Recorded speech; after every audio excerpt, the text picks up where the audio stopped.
Bearish என்கல்ஃபிங்க்கு இதுக்கு அப்படியே opposite. So ப்ரையராக நம்ம புல்லிஷ் என்கல்ஃபிங்க்கு டவுன் ட்ரெண்ட் இருக்க மாதிரி இதுக்கு ப்ரையராக ஒரு அப் ட்ரெண்ட் இருக்கணும்.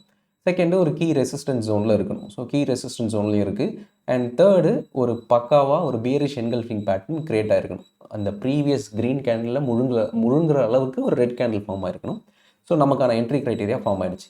ஸோ அந்த ரெட் கேண்டில் ஃபார்ம் ஆனதுக்கப்புறமா நம்ம என்ட்ரு பண்ணிக்கலாம். ஷார்ட் என்ட்ரி பண்ணிக்கிட்டு அந்த ரெட் கேண்டிலோட ஹையை ஸ்டாப் லாஸாக வச்சுக்கலாம். இல்லைனா அந்த ப்ரீவியஸ் க்ரீன் கேண்டிலோட ஹையை ஸ்டாப் லாஸாக வச்சுக்கலாம். வச்சுட்டு நம்மளோட ஓவரால் ரிஸ்க் வந்து சப்போஸ் 100 பாயிண்ட்ஸ்னால் அதோட டவுன் ட்ரெண்ட் அப்படியே கண்டினியூ ஆகிற வரைக்கும் நம்ம ஹோல்ட் பண்ணுவோம். ஸோ 1:2 ரிஸ்க் ரிவார்ட் ரேஷியோ, ஒரு 100 பாயிண்ட்ஸ் ஸ்டாப் லாஸ், 200 பாயிண்ட்ஸ் வந்துருச்சுன்னா நம்ம எக்ஸிட் பண்ணிடலாம்.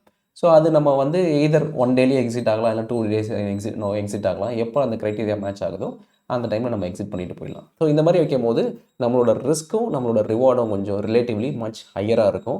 அதே மாதிரி இந்த மாதிரி ஒரு முக்கியமான பேட்டர்ன் ஃபார்ம் ஆகிட்டு என்ட்ரு ஆகும்போது ரேண்டமாக ட்ரேட் எடுக்காமல் கரெக்டான ஒரு ரிவர்சல் ஜோனில் என்ட்ரு ஆகிற மாதிரி இருக்கும். அதே மாதிரி முக்கியமான பாயிண்ட்டு, இந்த என்கல்ஃபிங் பேட்டர்ன் பேரிஷாக இருந்தாலும் சரி, புல்லிஷாக இருந்தாலும் சரி, அடிக்கடி கேண்டில் ஃபார்மேஷனில் ஃபார்ம் ஆகும்.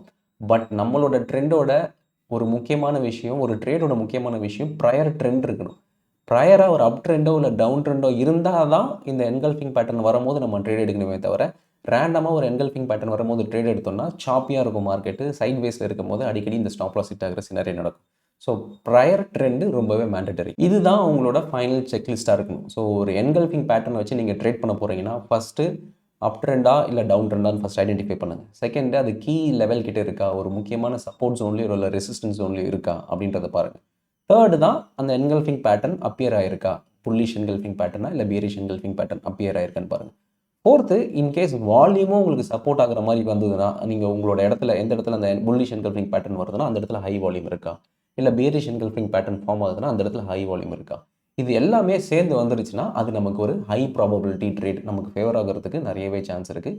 அந்த டைமில் நமக்கான ட்ரேட் எடுத்துகிட்டு நம்ம ஓவரால் ரிஸ்க் ரிவார்ட் ரேஷியோ 1:2ல நம்ம வெளியே வந்துடலாம்.